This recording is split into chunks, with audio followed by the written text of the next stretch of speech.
Warum empfehle ich dir, diese 3 Übungen jeden Tag zu machen? Ganz einfach, weil sie an den häufigsten Verkürzungen ansetzen, die durch unseren Sitzalltag zu wenig bewegen, zu immer mehr Schmerzen, immer mehr Bewegungseinschränkungen führen. Und deswegen bitte jeden Tag mitmachen. Damit es ganz einfach wird, machen wir die einfach im Stehen.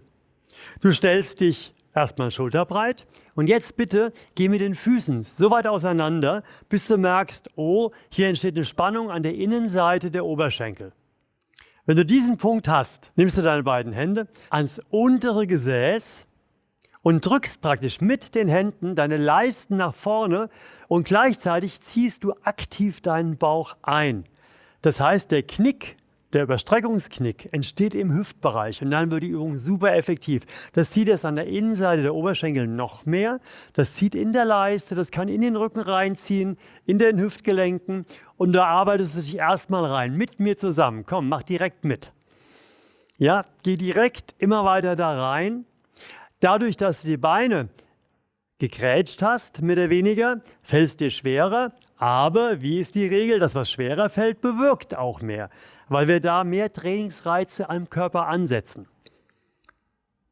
Immer weiter nach hinten gehen und dann gehst du auch mit dem oberen Rücken noch weiter nach hinten, also biegst auch, versuchst, ja, die Wirbelsäule nach hinten durchzubeugen. Durchzuüberstrecken, müsste man korrekterweise sagen.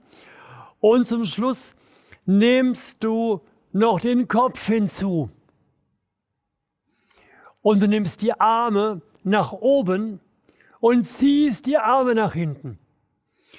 Und jetzt geh genau in eine Position, die du gerade noch gut ertragen kannst, damit du es eine Weile durchführen kannst, die Übung, weil die Zeit ist ja so wichtig. Geh immer weiter nach hinten. Atme schön aus und schön ein und im Ausatmen ziehst du mit den Armen noch mehr, ziehst den Kopf mehr, ziehst den Rücken mehr nach hinten und willst mit den Leisten nach vorne. Finde eine Position, die du unsere plus minus 2 Minuten gut aushalten kannst. Wenn du mal schlucken musst, dann heb den Kopf ein bisschen an, geh ein bisschen raus. Atme schön und geh immer weiter nach hinten. Streck die Arme, zieh die Arme nach hinten, den Kopf nach unten, das Kinn zurück nach hinten und komm langsam wieder raus. Du merkst, die hat es in sich, die Übung, gell? Aber das ist gut so. Darfst halt nicht übertreiben, dass es dir nicht verleidet wird. Musst du so machen, dass du sie gerade noch gut ertragen kannst. Dass du gerade noch gut bei Laune bleibst, könnte man sagen, ja? Jetzt streck die Beine. Schreib mir ruhig mal einen Kommentar, wie das mit der Anstrengung ist, ja? Dass ich es ein bisschen einschätzen kann. Und je positiver er ist, desto mehr freue ich mich natürlich, ne? Ist doch klar. Und jetzt gehst du nach vorne in den Hüftgelenken, lässt den Rücken erstmal gerade. Stütz dich ruhig ab. Stütz dich ruhig ab auf deinen Oberschenkeln und dann merkst du, wir lassen uns einen Moment Zeit, wie du immer weiter nach unten kommen kannst. Das zieht an der Rückseite der Beine, vielleicht in die Kniekehlen rein. Im unteren Rücken kann es schon anfangen zu ziehen. Kniekehle kommt immer mehr vielleicht rein, je tiefer du gehst.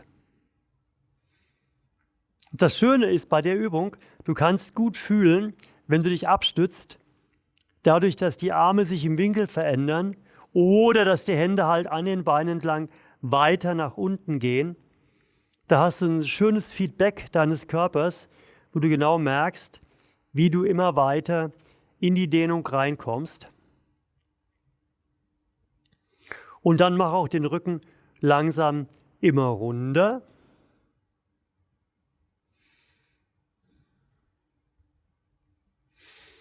Schön atmen, tief ein, tief aus.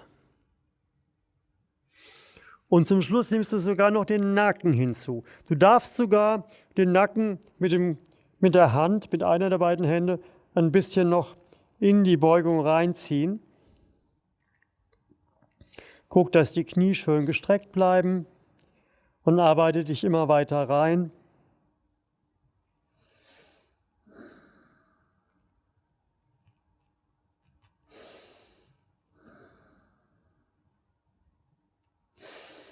Mit jedem Ausatmen ein bisschen tiefer.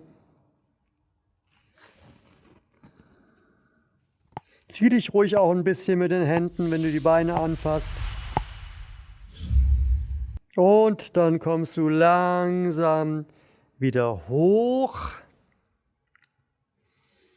Und dann gleichen wir das nochmal aus. Wir gehen nochmal zurück.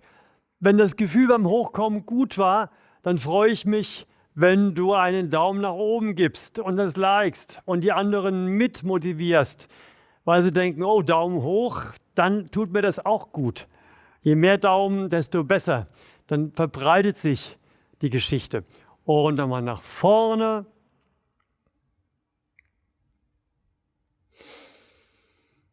Das hat auch viel mit Rückenschmerzen zu tun und wir haben jede Menge Rückenschmerzvideos, wo du in ganz kurzer Zeit viel gegen den Rückenschmerzen machen kannst. Klick mal dort, wenn das Interesse hast, wenn du dabei das Interesse hast daran. Okay, jetzt darfst du aus der Grätsche raus. Du kannst auch drin bleiben, aber ich muss mir kurz eine Schlaufe greifen. Du kannst auch stattdessen ein Handtuch nehmen oder ein Seil. Hier an der Schlaufe kannst du halt immer schön sehen, wie du dich weiterentwickelst. Es motiviert total.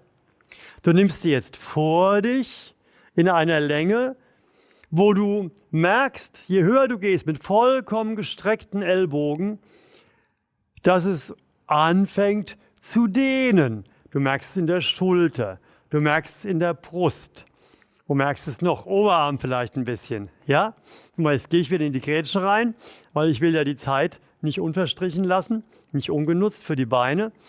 Und jetzt gehst du an den Punkt, wo es am engsten ist. Such dir mal den Punkt, wo es am engsten ist. Und jetzt senke ich, wie du siehst, meinen linken Arm und dann wird der rechte noch ein bisschen mehr in die Dehnung gezogen und dann senke ich den rechten Arm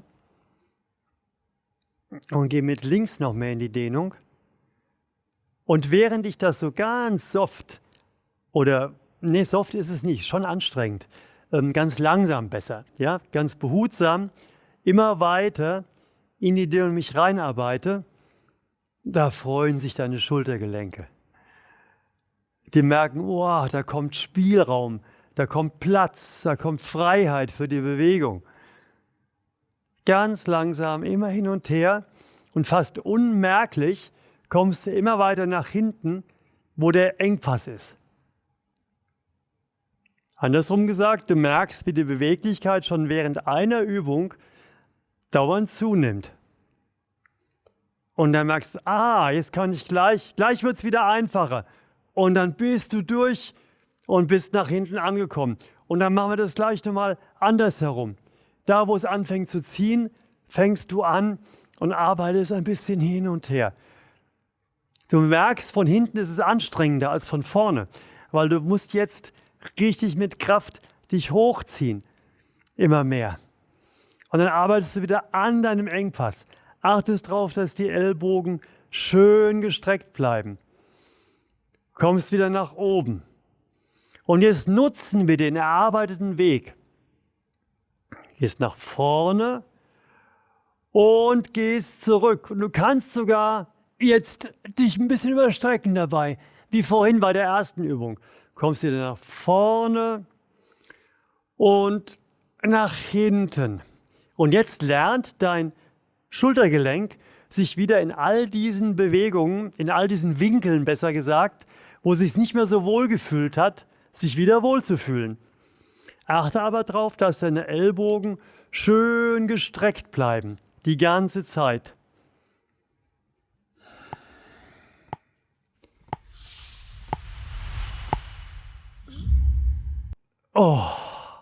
Geh raus und genieße. Und wenn du dich gut fühlst, ja, dann bitte schreib einen Kommentar und fass das gute Gefühl direkt in Worte, die die anderen wieder motivieren. Ganzkörperroutinen, vielleicht spannend für dich, findest du hier. Abonniere den Kanal, wenn du ihn nicht schon längst abonniert hast. Und verbreite es weiter. Je älter, desto schmerzfreier wollen wir sein. Und diese Botschaft muss sich immer mehr verbreiten. Bei allen Menschen, damit die Möglichkeit haben, es gut zu nutzen. In diesem Sinne freue ich mich auf dich, das nächste Mal zu sehen. Ciao.